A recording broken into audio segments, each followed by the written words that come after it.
తిరుపతిలో మళ్లీ చిరుత కలకలం సృష్టిస్తోంది. ఎస్వి యూనివర్సిటీలో మరోసారి చిరుత కనిపించింది. శుక్రవారం రాత్రి ఎంప్లాయీస్ క్వార్టర్స్ సమీపంలోకి చిరుత వచ్చిన దృశ్యాలు సీసీ కెమెరాలో రికార్డయ్యాయి. చిరుత సంచారం నేపథ్యంలో విద్యార్థులు బయటకు రావద్దని హెచ్చరికలు జారీ చేశారు. నెల రోజుల క్రితమే యూనివర్సిటీ ప్రాంతంలో ఓ చిరుత బోనులో చిక్కింది. సుమారు 3 నెలలు ముప్పు తిప్పలు పెట్టిన చిరుత చిక్కడంతో అందరూ ఊపిరి పీల్చుకున్నారు.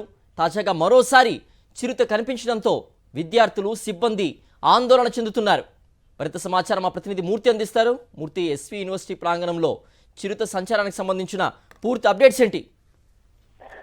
ఇది తిరుపతి ఎస్వి యూనివర్సిటీలో చిరుత సంచారం మరొకసారి సంచలనంగా మారిందని చెప్పాలి. గడిచిన 6 నెలలుగా ఎస్వి యూనివర్సిటీలో చిరుత సంచారంతో ఇబ్బంది పడుతున్నటువంటి ఎస్వి యూనివర్సిటీ క్వార్టర్స్ లో చేసినటువంటి సిబ్బంది కావచ్చు, హాస్టల్స్ లో ఉన్నటువంటి విద్యార్థులు కావచ్చు, యూనివర్సిటీలో రీసెర్చ్ స్కాలర్స్ కూడా భయభ్రాంతికి గురవుతున్నారు.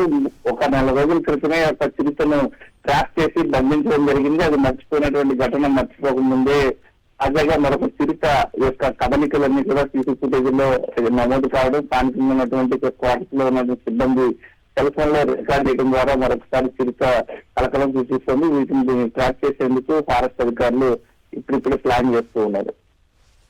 ఓకే మూర్తి.